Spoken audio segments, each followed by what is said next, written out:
Next is Bohr model of atom. As we have already discussed the limitations of Rutherford model of atom, so to overcome the limitations of Rutherford model of atom, Bohr suggested a new model of atom that is known as Bohr model of atom. Bohr uses the idea about the nucleus, uses the idea of Rutherford about the nucleus. So whatever Rutherford has said about the nucleus, Bohr has assumed that is correct. जो limitations थी, जो चीजों को Rutherford explain नहीं कर पाया था, bore ने उन्हीं को एक्सप्लेन किया. तो बोर मॉडल ऑफ एटम में सबसे इंपॉर्टेंट है, it is valid only for single electron atom. Example के लिए हाइड्रोजन के लिए एप्लीकेबल है, हीलियम प्लस के लिए एप्लीकेबल है, लिथियम 2 प्लस के लिए एप्लीकेबल है, इस तरह की चीजों के लिए एप्लीकेबल है जिसमें सिंगल इलेक्ट्रॉन होता. तो बोर ने कुछ पोस्टुलेट दिए थे, पोस्टुलेट कह लो, assumptions कह लो, बोर मॉडल ऑफ एटम के लिए. First, in an atom positive charge is concentrated in a very small region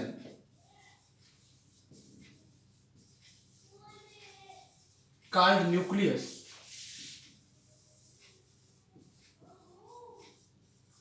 and electrons revolve around the nucleus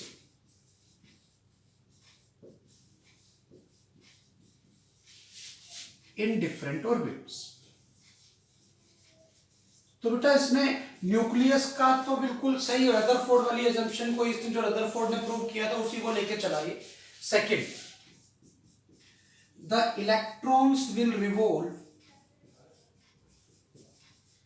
only in those orbits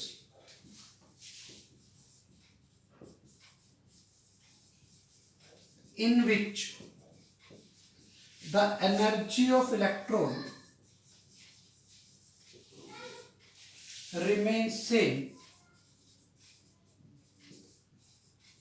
जिसमें electron सिर्फ उन्हीं orbit में घूमेगा जिन ऑर्बिट में इलेक्ट्रॉन की एनर्जी क्या रहे बेटा, सेम रहे. That is the electrons will revolve only in stationary orbits. कौन से ऑर्बिट में बेटा, stationary orbit. Stationary orbits doesn't mean that the electron is at rest in that orbit. Stationery orbit means the energy of electron in that orbit is constant. The third, the most important is the electron will revolve only in those orbit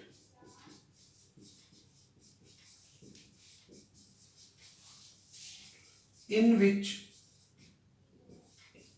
the angular momentum of electron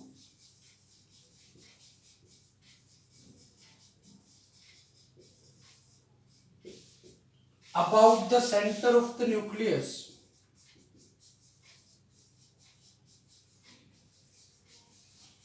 is an integral multiple of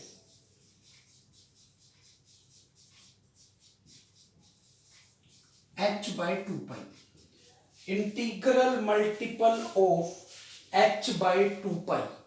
कहने का मतलब कि ये nucleus है, यहाँ पे electron घूम रहा है, इस इलेक्ट्रॉन की स्पीड मान लो v है, ये मान लो रेडियस है, ये nth ऑर्बिट है. तो यहां से आ गया mvr is equal to nh by 2 pi. In short आप ये कह सकते हो angular momentum of electron, that is mass of electron, speed nth orbit में, रेडियस nth ऑर्बिट में. This is integral multiple of h by 2 pi, that is nh by 2 pi. n is number of orbit, कौन से orbit में है, first orbit, second orbit, third orbit. N यहाँ पर number of orbit है जो आपको क्लियरली समझ में आना चाहिए. इसी से मैं ऐसे बना सकता हूँ, देखो ध्यान से, हमें ये पता है lambda is equal to h by mv. तो यहाँ से mv is equal to h by lambda हो गया. एम वी की जगह एच बाई लैम्डा लिखूं तो यहां से ये रिजल्ट भी बन गया 2 pi r is equal to n h by m v. And what is h by m v? H by m v is lambda, तो 2 pi r is equal to n lambda. 2 pi r is equal to n lambda. इसको बोलते हैं quantization of circumference. Quantization of circumference of orbit। और इसको क्या बोल रहे थे? ये होता है बेटा quantization of angular moment.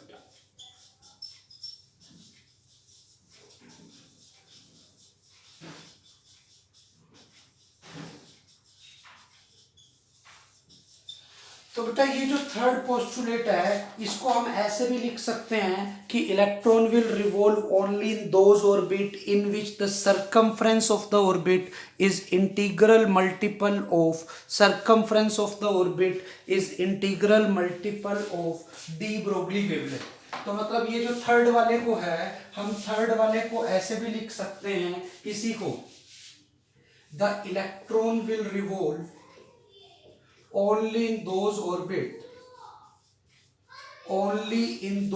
orbit in which circumference of the orbit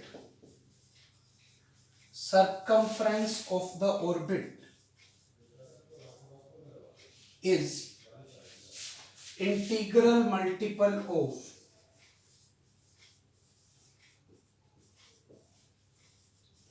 de Broglie wavelength associated with electron motion of electron in that orbit। कहने का मतलब ये हो गया कि अगर मैं ये कहूं कि इस न्यूक्लियस के अबाउट इलेक्ट्रॉन घूम रहा है, ये एक वेव, ये दो, ये तीन, ये चार और ये पांच, मैंने ये 5 वेव पूरी बना दी। अब अगर ये 5 वेव पूरी है तो ये कौन सा ऑर्बिट है? फिफ्थ ऑर्बिट है। अगर फिफ्थ ऑर्बिट है और मैं कहूँ इसकी सरकमफ्रेंस दिस इज 5 लैम्डा हो गई। समझ आ गई मैंने क्या कहा है? अगर मैं कह दूं इसमें इलेक्ट्रॉन का angular momentum that is 5h/2 होगा। ये आपको ध्यान रखना है। ये थर्ड पोस्टुलेट है कि क्वांटाइजेशन ऑफ एंगुलर मोमेंटम और quantization of circumference of the orbit. Fourth postulate क्या बनेगा? The electron can jump from one orbit to another orbit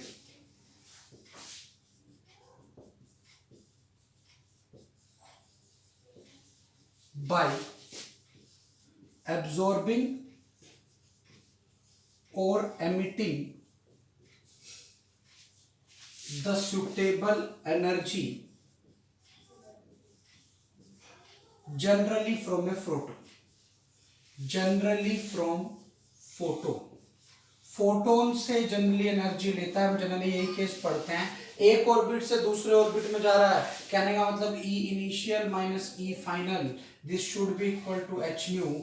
ये एनर्जी का गैप आपका एच न्यू के इक्वल होना चाहिए जिन दो ऑर्बिट में इलेक्ट्रॉन आपस में जंप कर रहा है। अब या तो वो इतनी एनर्जी रिलीज करेगा या वो इतनी एनर्जी को एब्जॉर्ब करेगा, डिपेंडिंग ऑन हायर से लोअर जा रहा है या लोअर से हायर ऑर्बिट में जा रहा है। The necessary centripetal force to move the electron in an orbit about the nucleus will be given by the electrostatic force between the nucleus and the electron। ये न्यूक्लियस है, electron इस orbit में घूम रहा है, रेडियस rn है, अभी electron यहाँ पर है। अगर इसकी स्पीड इधर vn है तो बेटा ये इनके बीच में यहाँ पे एक फोर्स लगेगी, electrostatic force, and this force will work as the necessary centripetal force. तो यहाँ पर सेंट्रीपिटल फोर्स का काम इलेक्ट्रोस्टैटिक फोर्स कर रही है। सेंट्रीपिटल फोर्स का मतलब हो गया mv² will be equal to 1/4πε0। जो न्यूक्लियस जिसके बहुत घूम रहा है, मान लो उस पर चार्ज Ze है, इंटू इलेक्ट्रॉन का E by Rn स्क्वायर। यहाँ से आप एक आर एन को आर एन कैंसिल कर दो तो एक इक्वेशन तो यहाँ से ये बन जाती है m v square by m v square into r is 1/4 z e square. This is equation number 1. Second, according to the quantization of angular momentum m v r is equal to nh by 2 pi. This is equation number 2. इन दो equation का, दो result का हम use करेंगे. पहला result क्या है? Necessary centripetal force will be provided by the electrostatic force between the nucleus and the electron. और दूसरा क्वांटाइजेशन ऑफ एंगुलर मोमेंटम.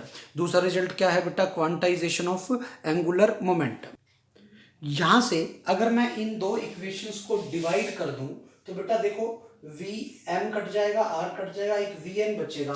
तो यहां से जो स्पीड की इक्वेशन आएगी वो आएगी, क्या बनेगी बेटा? E square by 2 epsilon not H into Z by N बचेगी.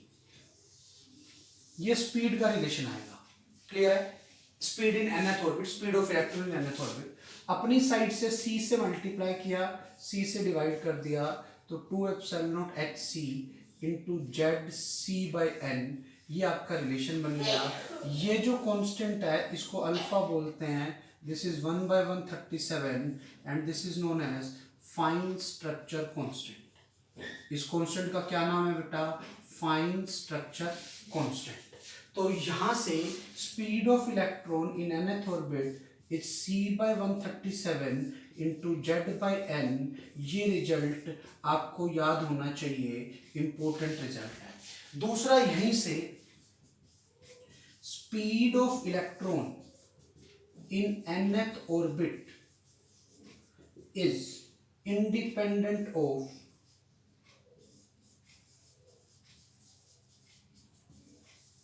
मास ऑफ इलेक्ट्रॉन. इलेक्ट्रॉन के मास के इंडिपेंडेंट होगी. Speed of electron in nth orbit is independent of mass of electron. इसमें कहीं पर भी मास नहीं आ रहा. यहां से जो मुझे रिजल्ट पता लगा, speed of electron in nth orbit is z by n. Z by n के इनवर्सली प्रोपोर्शन है. अगर मैं speed of electron in nth orbit में और n में ग्राफ प्लॉट करूं तो n में जो ग्राफ आएगा वो ये ग्राफ आएगा. ये ग्राफ रेक्टेंगुलर हाइपरबोला होगा. क्यों? क्योंकि दोनों एक दूसरे के इनवर्सली प्रोपोर्शन हैं. यहीं से speed of electron in first orbit of hydrogen atom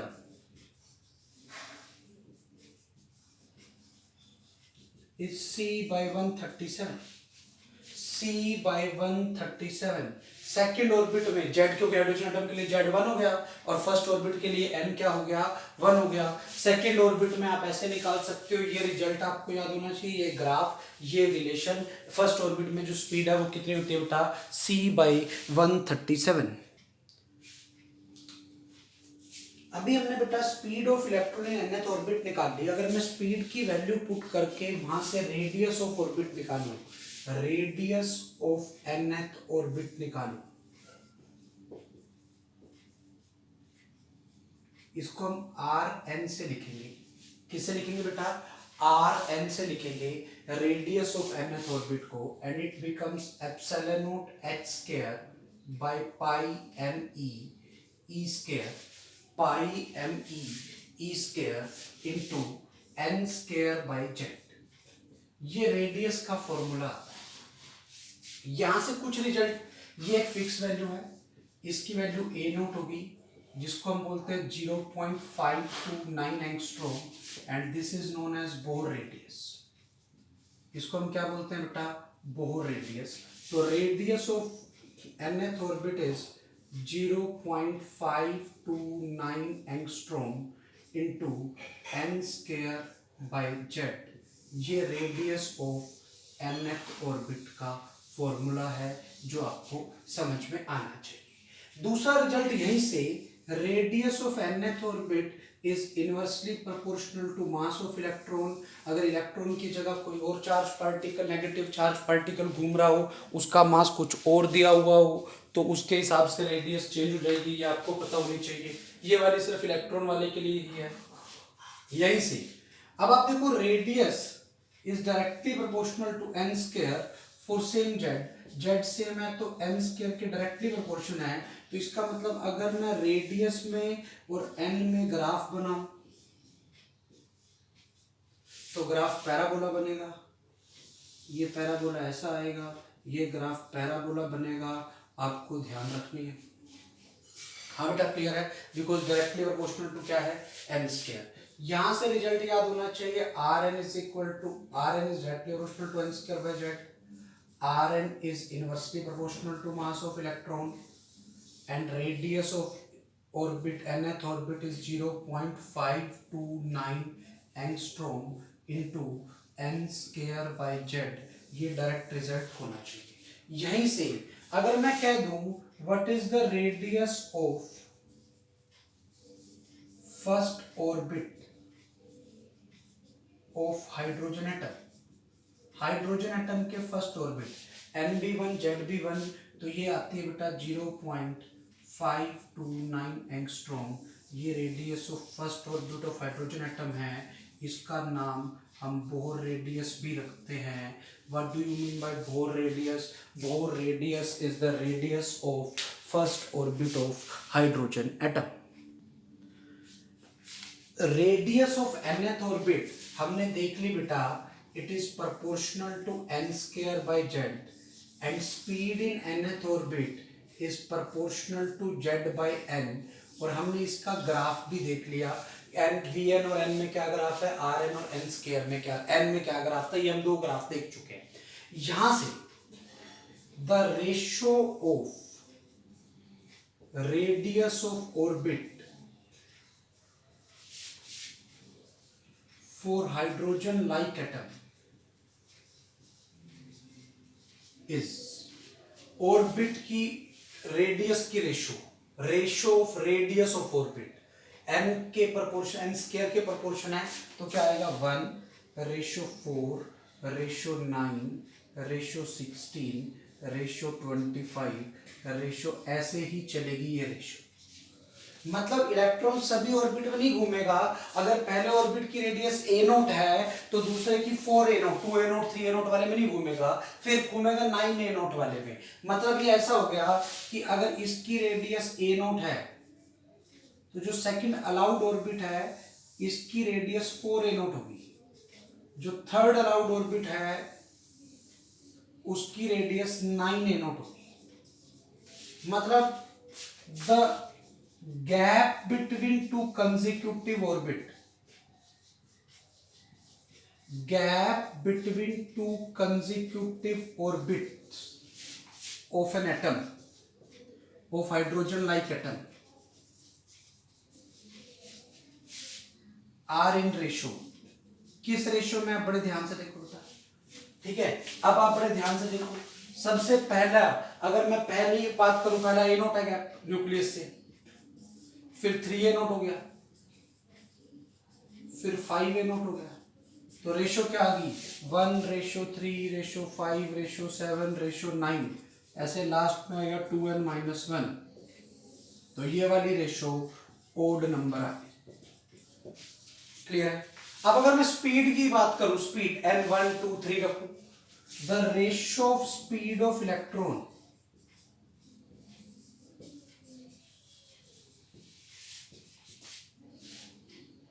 in different orbit in hydrogen like atom,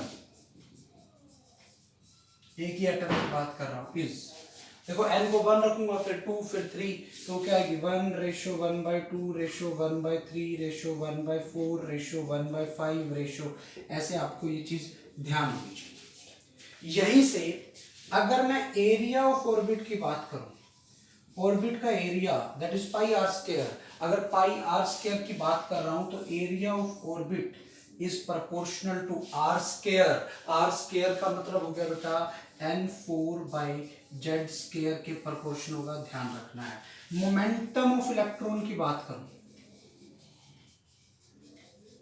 कौन से मोमेंटम की बात कर रहा हूं, लीनियर मोमेंटम की, उसको p से लिखते हैं, that is mass of electron into v। तो ये linear momentum depend on z बाई n, ये भी ध्यान रखना है, बिकॉज मास तो z और n पे डिपेंड करता नहीं, स्पीड डिपेंड कर रही है। मोमेंटम ये कौन से ऑर्बिट में है, nth ऑर्बिट में, और यहाँ ये जो एरिया है ये भी कौन से ऑर्बिट का है, nth ऑर्बिट का। ये आपको ऐसे ध्यान रखने, ये रिजल्ट रेडियस और स्पीड से रिलेटेड ये रिजल्ट्स हैं। देखना बेटा, अभी हमने ये पढ़ लिया, radius is a naught n square by z, speed is c by 137 z by n. यहां से area of nth orbit is pi r square, that is a naught square n4 by z square. ठीक है, ये area हो गया। Momentum of electron in nth orbit is m mass of electron into c by 137 into Z by n. हाँ बेटा, ये समझ में आया मैंने क्या कहा है, mass of electron into c by 137 z by n. अब यहां से अगर मैं टाइम पीरियड की बात करूं, टाइम पीरियड को कैपिटल T से लिखते हैं and this is 2 pi r by v. तो अगर मैं time period in nth orbit देखूं, रेडियस है n स्क्वायर बाई जेड के प्रोपोर्शन, v है z बाई n के प्रोपोर्शन, तो खाली प्रोपोर्शनैलिटी देखूं तो ये आ गया n cube by z square. और अगर आपको कंप्लीट टाइम पीरियड निकालना हो, रेडियस की वैल्यू रखते हैं ना, स्पीड की वैल्यू रखते हैं। यहाँ से frequency of electron in orbit, frequency की बात करूं न्यू n से लिखूंगा, टाइम पीरियड का इन्वर्सली होगा तो ये आ जाएगा Z square by n cube के प्रोपोर्शन आ जाएगी फ्रीक्वेंसी। क्लियर है। अब अगर इलेक्ट्रॉन घूम रहा है तो इलेक्ट्रॉन के घूमने की वजह से कुछ ना कुछ करंट होगा। अगर मैं करंट की बात करूं, करंट का मतलब है I से nth ऑर्बिट में, करंट का क्या फॉर्मूला होगा, E बाई टी। तो यहां से अगर मैं करंट को देखूं तो करंट हो गया E by T, T reverse में आ रहा है तो ये भी आ गया बेटा z square by n cube के प्रोपोर्शन, करंट इसके प्रोपोर्शन आ गया। ओमेगा, एंगुलर फ्रीक्वेंसी की बात करूं, एंगुलर फ्रीक्वेंसी का मतलब ओमेगा से होता है, ये भी 2 पाई न्यू होता है, तो यहाँ से omega n is proportional to z square by n cube होगा, ये भी आपको ध्यान रखना है। ऑन द सेम लाइन अगर मैं एंगुलर मोमेंटम की बात करूं, किसकी बात हो रही है बेटा, एंगुलर मोमेंटम, जिसको हम L से लिखते हैं, this is n h by 2 pi, ये आपको पता होना चाहिए। और angular momentum is proportional to n। ठीक है, ये z के इंडिपेंडेंट होता है, ये आपको समझ में आना चाहिए। यहीं से अगली टर्म की बात करूं, that is magnetic dipole moment. Magnetic dipole moment, इसको m से लिखते हैं and this is number of turns into current into area. जब आप इसको सॉल्व करते हो, ये भी डायरेक्टली प्रोपोर्शनल टू n आता है। Magnetic dipole moment associated with the electron due to motion of electron in nth orbit. और जब हम इसकी वैल्यू निकालते हैं, आपको एक रिजल्ट पता होना चाहिए, m by l is equal to e by 2m, ये मैग्नेटिज्म में पढ़ते हैं। तो यहाँ से m अगर मैं निकालूं, ये आ जाता है n into e h by 4 pi m e. और ये जो वैल्यू है, ये वाली जो वैल्यू, इसको हम बोलते हैं बोहर मैग्नेटोन। बोहर मैग्नेटोन का मतलब है magnetic dipole moment associated with the motion of electron due to first orbit of hydrogen atom। तो यहाँ से magnetic dipole moment is n into mu b, n into mu b, n के proportion है, ये मैं आपको बता चुका हूँ। और ये जो mu b की वैल्यू है, this mu b is equal to e h by 4 pi m e, which is equal to 9.27 into 10 to the power minus 24 ampere metre square, ये इसके यूनिट होते हैं। This is the magnetic dipole moment associated with the motion of electron in the first orbit of hydrogen atom. अब इसके बाद magnetic field,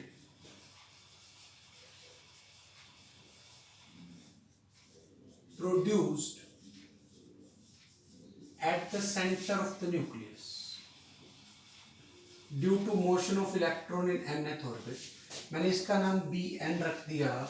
तो बेटा B N का क्या फॉर्मूला होगा, ये होगा mu naught I by 2r। तो जैसे ही सोल्व करूंगा, magnetic field depend on z cube by n 5, ये आपको रिजल्ट ध्यान रखना है। अगर first orbit of hydrogen atom में मैग्नेटिक फील्ड बी नोट है, तो सेकेंड ऑर्बिट में बी नोट बाई 32 होगा, because 2 to the power 5 is 32। उसके बाद kinetic energy of electron in nth orbit. अब अगर मैं काइनेटिक एनर्जी की बात करूं, दिस इज ई के एन से लिख सकता हूं।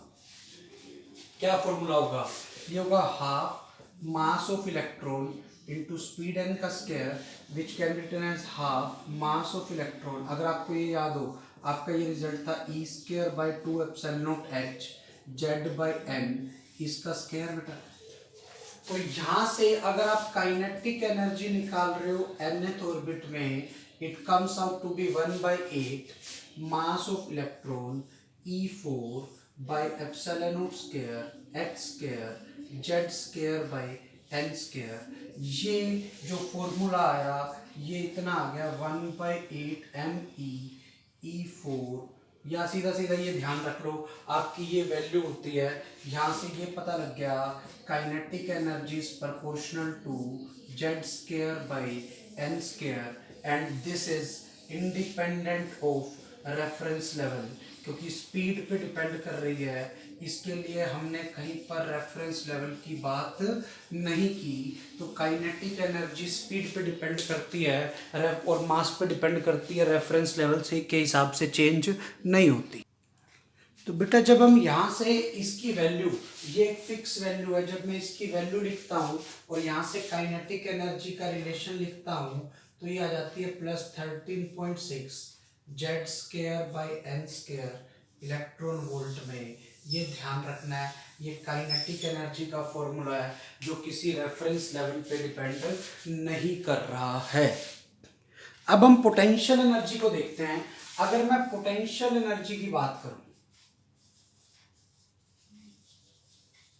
इसको U से लिखूंगा, यहाँ इलेक्ट्रोस्टैटिक पोटेंशियल एनर्जी होगी, इसका फॉर्मूला होगा 1/4 पाई एप्सिलॉन नॉट, पहली बॉडी पे चार्ज, दूसरी बॉडी पे चार्ज बाय डिस्टेंस।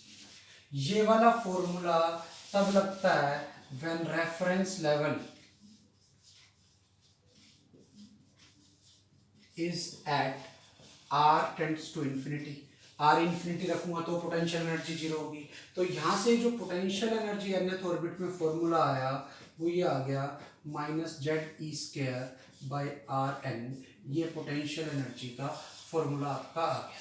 जैसे आप इनकी वैल्यूज वगैरह पुट करके पोटेंशियल एनर्जी निकालते हो, ये आ जाता है 1/4, वहाँ 1/8 था, या 1/4 ME E4 by epsilon naught square h square z square by n square.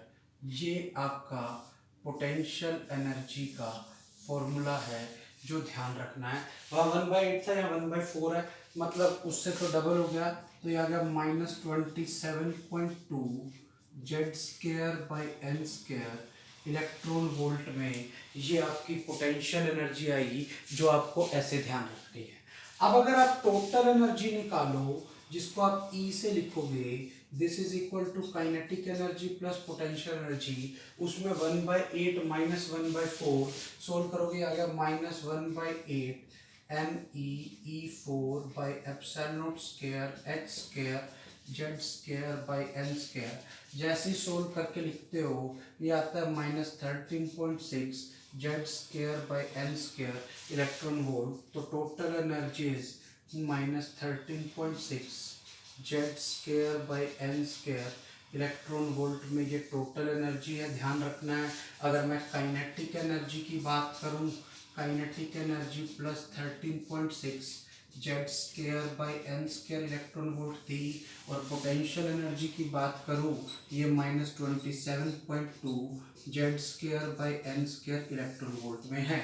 ये वाला फॉर्मूला और ये वाला फॉर्मूला तब है जब reference level for potential energy is at r tends to infinity. जब रेफरेंस लेवल पोटेंशियल एनर्जी का कहाँ पर है, r टेंड्स टू इन्फिनिटी। यहाँ से आपको एक चीज क्लियरली पता भी होनी चाहिए, अगर मैं पोटेंशियल एनर्जी का रेफरेंस लेवल कहीं और मान लूँ, r इन्फिनिटी पे ना मानूं, तो पोटेंशियल एनर्जी nth ऑर्बिट में चेंज हो जाएगी, टोटल एनर्जी चेंज हो जाएगी, बट काइनेटिक एनर्जी पे कोई फर्क नहीं पड़ेगा, क्योंकि काइनेटिक एनर्जी में पोटेंशियल एनर्जी का कोई भी रोल नहीं है। इस केस के लिए आप देख सकते हो total energy is negative of kinetic energy is equal to potential energy का हाफ है, पोटेंशियल एनर्जी का हाफ है।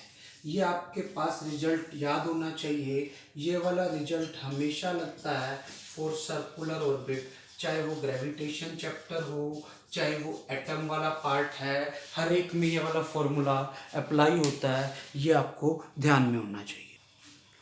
इस केस में हमने देखा जो टोटल एनर्जी है वो नेगेटिव है।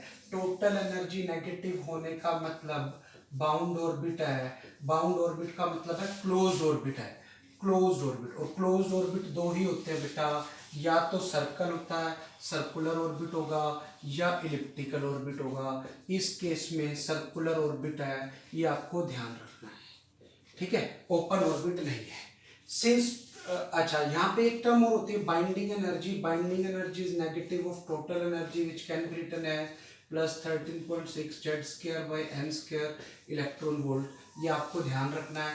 Total energy, binding energy, kinetic energy, potential energy, सब किसी में नीचे एन स्क्वायर वाली टर्म आ रही है, ये आपको बेटा क्लियरली ध्यान में होना चाहिए। ऊपर हमने जितने भी फॉर्मूले लिखे, all above formulas, all above formulas का मतलब रेडियस वाले फॉर्मूला से स्टार्ट करके radius, speed, time period, frequency, current, magnetic dipole moment, angular momentum, ये सब all above formulas are applicable assuming that nucleus is at rest। ये assume करके कि न्यूक्लियस किस पे बेटा, रेस्ट पे है, बिकॉज हम मान के चलते हैं न्यूक्लियस का मास इलेक्ट्रॉन के मास के कंपैरिजन में बहुत ज़्यादा है, तो इलेक्ट्रॉन जो फोर्स लगाया वो न्यूक्लियस की मोशन को, वो न्यूक्लियस को मूव करना स्टार्ट नहीं करा सकती, परमानेंटली रेस्ट पे है। अगर परमानेंटली रेस्ट पे नहीं होता, बिकॉज लिखवा देता हूँ, बता देता हूँ, because nucleus is much heavier than the electron.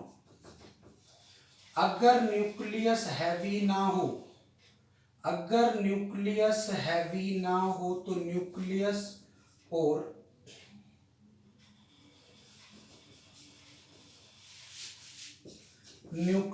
Electron दोनों घूमेंगे about their centre of mass, उससे फिर सारे रिजल्ट्स आपके चेंज हो जाएंगे। ये रिजल्ट्स आपको क्लियरली याद होने चाहिए। फॉर द सेम जेड, अगर मैं जेड सेम लूं और एन को बढ़ा दूं, तो आप देखो किस किस के डायरेक्टली प्रोपोर्शन था एन। रेडियस में एन स्क्वायर के प्रोपोर्शन आता था, रेडियस बढ़ेगी, टाइम पीरियड बढ़ेगा, एंगुलर मोमेंटम इंक्रीज करेगा, मैग्नेटिक डाइपोल मोमेंट इंक्रीज करेगा, एरिया ऑफ ऑर्बिट